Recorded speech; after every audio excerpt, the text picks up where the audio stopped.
I think what has happened, the change, the SEC actually asked us questions. I think asked us questions, asked BlackRock, probably has asked a lot. Whereas before, our filings were just rejected outright. So that is movement. That is significant. 과거의 SEC와 현재의 SEC는 엄청난 변화가 있다고 주장하고 있는 영상 속 인물은 아크 인베스트먼트의 CEO이자 돈나무언니로 유명한 캐시 우드입니다. 현재 비트코인 현물 ETF 최종 데드라인이 가장 빨리 예정되어 있는 아크 인베스트먼트는 비트코인 현물 ETF 최종 승인에 있어 가장 중요한 핵심 기관인데요. 그런 아크 인베스트먼트의 CEO인 캐시 우드가 본인이 생각하는 비트코인 ETF에 대한 디테일한 인사이트와 향후 비트코인 전망에 대한 의견을 함께 들어보도록 하겠습니다. Let's talk about these ETFs, and then I want to go broad and sort of get your sense of where the market is and where crypto is going and what's happening here. But tell us about these ETFs specifically and what you're trying to do. Yes, with our partner 21 Shares, which is the largest crypto ETP provider in the world, mainly European focused, we are launching 5 ETFs. The strategies are going to be around Bitcoin futures, Ethereum futures. One will be Bitcoin futures and cash.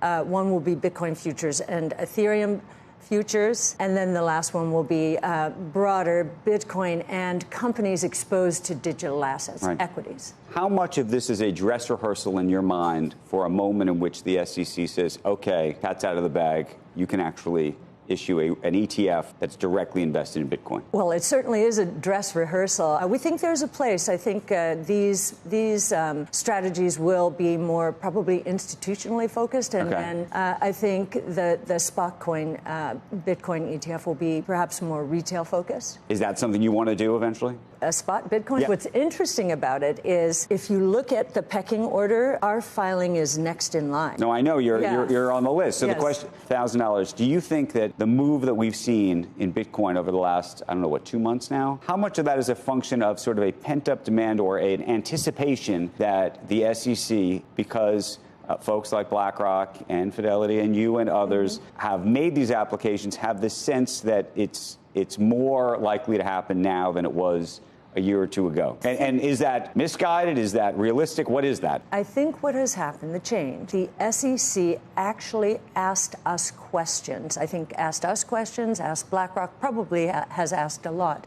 Whereas before, our filings were just rejected outright. So that is movement. That is significant. And, over the years, I've gotten to know the research people at the SEC, and I'm very impressed. And I was impressed by the questions they asked us, too. What were the kinds of questions they asked? A lot of them were very technical. They're all about protecting the consumer. And, of course, the showstopper, at least from Gary Gensler's point of view, is he thinks Bitcoin can be manipulated. And, this is a decentralized, transparent network. You can follow all the activity online. Well, it had to be that because he understands. Kathy, he's got enough, not many people do, a lot of people don't have enough knowledge about how it works to make an informed decision about Bitcoin. He taught at MIT so he understands that it's not a Ponzi scheme or a Beanie Baby. Right. So there has to be something else. Well, I don't know what it is. I have wondered. There's speculation that he's interested in the Treasury Secretary position at some point. What does the Treasury Secretary do? Protecting fiat for the government?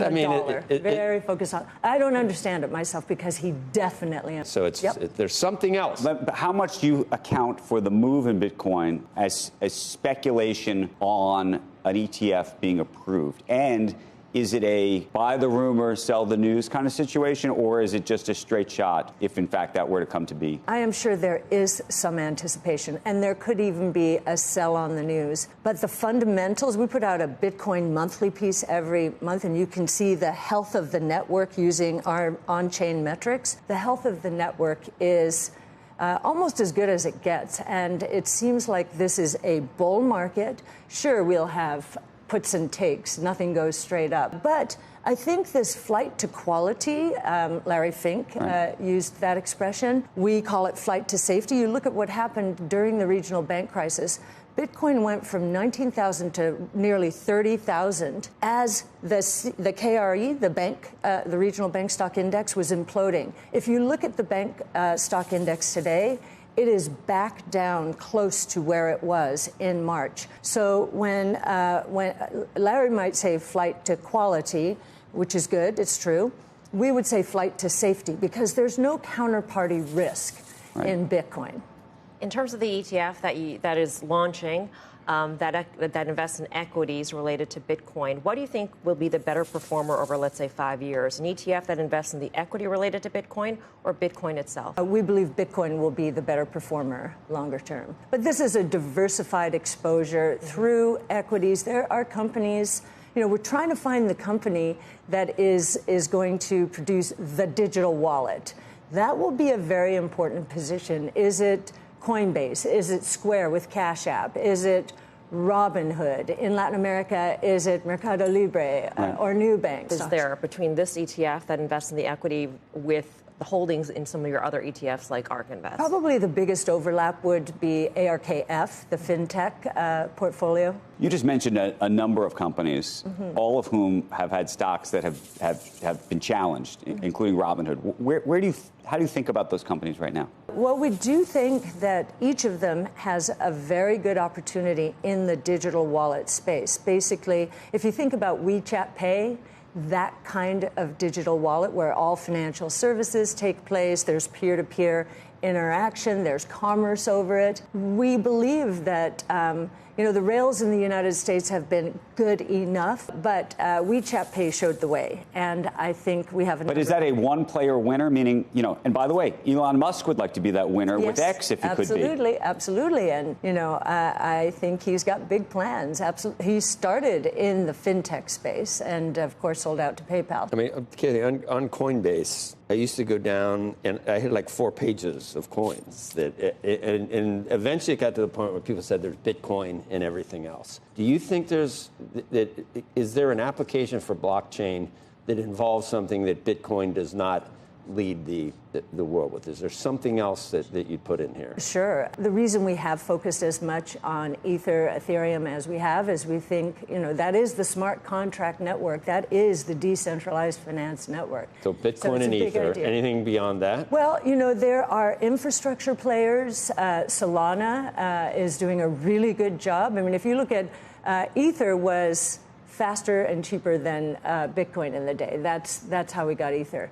Solana is even faster and cost-effective than Ether. So, there are infrastructure plays. We do believe Web3, digital assets. That's a big idea, actually. Digital assets with property rights. First time ever online that we're seeing property rights. Do you think that some bears with Bitcoin have said, okay, there will be a Bitcoin 2.0? That someone comes up with. I don't know whether there's something more perfect. There were so many. Is there anything more perfect? Can there be something more perfect than Bitcoin? I think most people understand that Bitcoin is the money revolution. So no government oversight.